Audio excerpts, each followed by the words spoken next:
A nosotros nos correspondió el capítulo 7 del libro ¿Para qué sirve realmente la ética?, por la escritora Adela. El capítulo 7 se titula Ser profesionales, no solo técnico. Nuestro grupo está conformado por Maggi Celis Carpio, María Camila Gómez Polo, Janie Dayana Gutiérrez, Marta Cecilia Serrano Hoyos, Andrea Carolina Tolosa, estudiantes de séptimo semestre de Trabajo Social. Sobre calidad educativa, ciudadanos justos, buenos profesionales.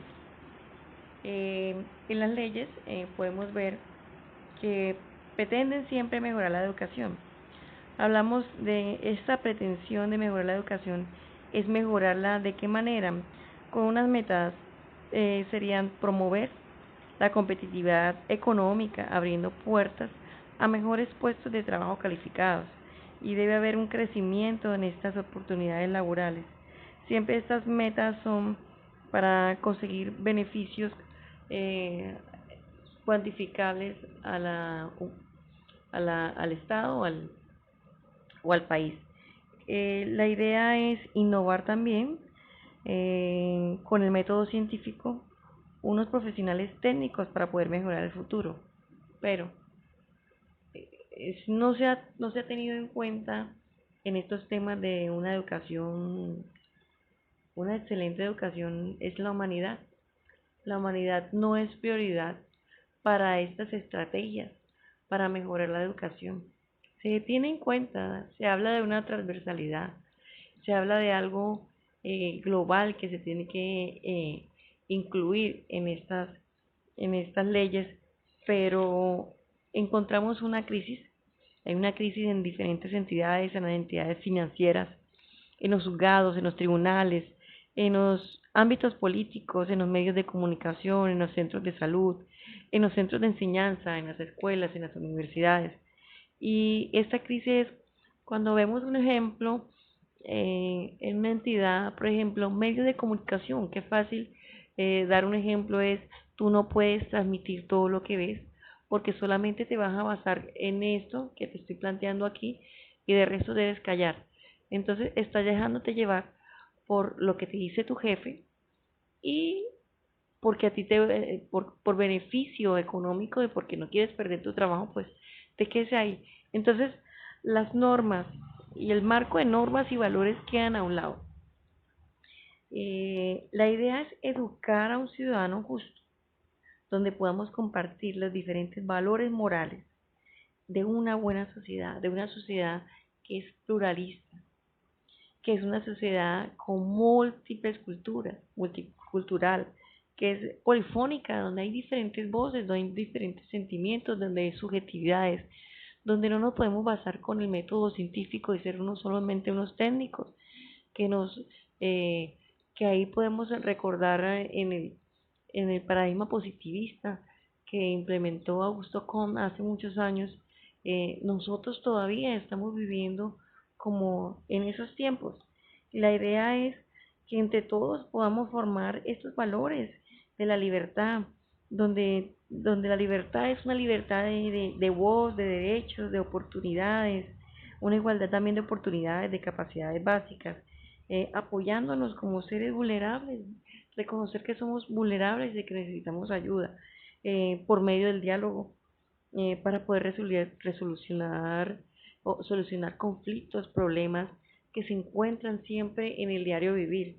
La educación de calidad debe implementarse en las escuelas, en las universidades, pero para formarnos como buenos seres humanos, como seres con sensibilidad humana.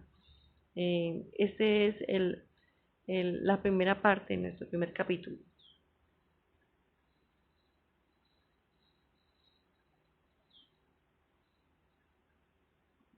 Okay. Hola, mi nombre es Andrea Tolosa y yo les voy a hablar sobre el protagonismo de la sociedad civil.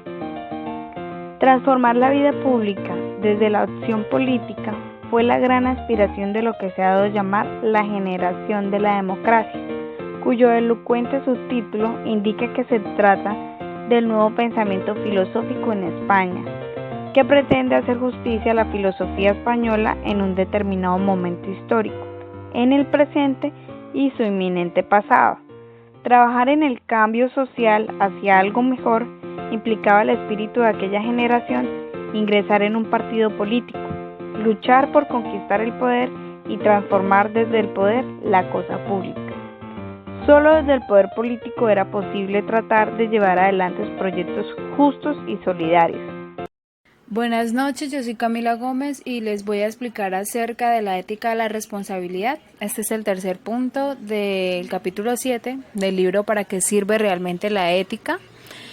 Al principio de este tercer punto nos cuentan todo el transepto que han tenido las profesiones a lo largo de la historia, ¿sí? Que anteriormente en la tradición occidental se nació la importancia de la profesión a través del juramento de Hipócrates. Esto quiere decir todo lo que estaba ligado especialmente a la rama de la medicina, ¿sí? Luego de esto se dieron otras dos profesiones que acompañaron también esa tradición occidental y dieron orígenes a las demás profesiones. Entre esas encontramos a los sacerdotes y a los juristas. Los juristas son como los jueces, todo lo que estaba relacionado con la rama del derecho, ¿sí? Entonces, luego de esto, todas las personas que querían estudiar una carrera o una profesión tendrían que tener claro de que iban a brindar una serie de beneficios a la comunidad, como era el bien del cuerpo, el bien del alma y el bien de la comunidad política. Por eso se pone como eje ahí la rama de la medicina, que es el médico, el sacerdote, en cual entra a jugar papel importante en el bien del alma, y la comunidad política, que ahí entra el jurismo. Luego de esto, ya todas las personas que querían entrar a ser profesionales tenían que tener claro de que iban a compartir la misma meta, ¿sí? Que era proporcionar un bien a la sociedad. En el mundo moderno aparecen las actividades que debían adquirir los profesionales, algo ya específico, características muy propias que debían tener cada profesional. Entonces eso aparece después de la Reforma Protestante. Desde esa perspectiva nos decían de que los profesionales, Dios le había dado a cada uno una tarea, les había encomendado una tarea que debían realizar en la comunidad. Y ahí realizaban sus acciones de forma voluntaria, no por esperar algo a cambio, sino por ese don de servir. Ya ahí no se veía como la parte egoísta de un profesional, de que no, es que yo estoy haciendo porque ustedes me tienen que regresar ese bien que yo les estoy dando, no, sino que es algo voluntario, algo que beneficiara especialmente a la sociedad. Pero más tarde, después de todo esto, donde se centraba la profesión más en ese don de servicio, la profesión ya cambia totalmente su forma de pensar o la forma de ver las cosas, y aparecen un conjunto de rasgos específicos que adquiría cada profesional. Dentro de estos podemos ver todo esto es planteado bajo la concepción de Aristóteles. Nos dijo de que habían tipos de acciones. Entonces la primera es que hay acciones que se hacen por otra cosa, por obtener resultados con ellas. Sí, a este tipo de acciones se le consideran las técnicas. Solo vale por la finalidad que se consigue de ello. Y ahí dentro del texto nos ponían un ejemplo y era como el caso de las personas que hacen zapatos, que lo que le importa son los zapatos y no la actividad de hacerlos. No lo hacen porque les nazca hacer esa actividad, sino por las ganancias que obtienen a través de esto. Entonces, a ese tipo de acciones, como ya les venía diciendo, Aristóteles les llama técnicas. Y y la domina no tiene que discutir si el fin es bueno o malo, sino buscar los medios más adecuados para alcanzarlo. Siempre va por obtener ese beneficio o por esperar un resultado que les traiga ganancias o algo que tenga una finalidad. Y luego también encontramos otro rasgo importante, que son las actividades que queremos hacerlas por sí mismas, porque así encierra un bien que deseamos alcanzar.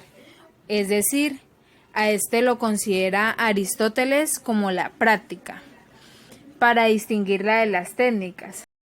En este segundo rasgo, Aristóteles nos plantea un ejemplo, el cual es el siguiente, del pasear. Que nosotros realizamos la acción del pasear es por el gusto de disfrutar el paseo, no porque queramos llegar a un punto específico o porque nos sirva para llegar a algún lugar. Esto es lo que diferencia a las prácticas de las técnicas, el disfrutar del proceso, ¿sí? No el querer realizar las cosas para que me den un resultado a cambio. Entonces, ya con relación a lo que venimos hablando en el capítulo 7, en cuanto al valor de la calidad de la educación, sería un error decir de que los profesionales se tienen que formar en solo técnicas que los permitan o que nos permitan llegar a diversas finalidades, sino que hay que calibrar cuál debería ser nuestra finalidad, pero también disfrutar del proceso de esa intervención. Hola, buenas tardes. Mi nombre es Jamie Gutiérrez y vengo a compartirles algo sobre universalizar la excelencia. Debemos aclarar que universalizar es hacer global o generar algo demasiado, lo que en este caso lo que se va a tratar es extender o generalizar la excelencia. En un congreso que fue celebrado hace unos años en la Universidad de Évora, debatían sobre algo crucial para la educación, en lo que implementaban dos modelos educativos. En el primero era el que se pretendía promover la excelencia y el segundo en el que se esforzaban ante todo por no generar excluidos. Estos parecía que se enfrentaban convirtiéndose en angustiosas disyuntivas que pasaban a ser dilemas. Afortunadamente, la vida humana no se teje con dilemas sino con problemas, con esos asuntos complicados ante los que surge potenciar la capacidad creativa para no llegar nunca a realizar esas elecciones que siempre nos dejan malas experiencias. Por eso, la fórmula en este caso consiste en intentar una síntesis de los dos lados del problema, en universal la excelencia, lo que generaría una respuesta clara para conquistar personalmente una vida feliz. Por lo tanto, para construir juntos una sociedad justa, se necesita de buenos ciudadanos y buenos gobernantes. Más adelante, a finales del siglo pasado, surge de nuevo la idea de la excelencia partiendo de tres ámbitos. En el primer ámbito es el mundo empresarial. En ese existe un libro que se llama En busca de la excelencia, que invita a los directivos a tratar de alcanzar la excelencia siguiendo principios con los que otras empresas ya habían cosechado éxitos. En el segundo ámbito, que es el mundo de las profesiones, se entiende como un acuerdo en que el profesional vocacionando lo que desea ofrecer a la sociedad es bien que su propia profesión debe darle. Esto aspira a que se crea la excelencia. En el tercero es el ámbito educativo. Este reaparece en el discurso de la excelencia, al que el precursor brindándole un contenido muy claro para no confundirla con las medidas de calidad ni con la idea de una competición de la escuela, en la que los fuertes derroten a los débiles. El secreto del éxito en sociedades consiste en competir consigo mismo, en no conformarse, en tratar de sacar día a día lo mejor de las propias capacidades, lo cual requiere un esfuerzo y en hacer las cosas no solo en beneficio propio, sino también de aquellos con los que se hace la vida. Hay que recalcar que no se construye una sociedad justa con ciudadanos mediocres, ni es la opción por la mediocridad el mejor consejo que puede darse para llevar una vida digna de ser vivida. A veces confundir esos términos es el mejor camino para llegar a un fracaso de cualquier sociedad. Por eso, una educación alérgica a la exclusión no debe multiplicar el número de mediocres, sino universal la excelencia. Muchas gracias.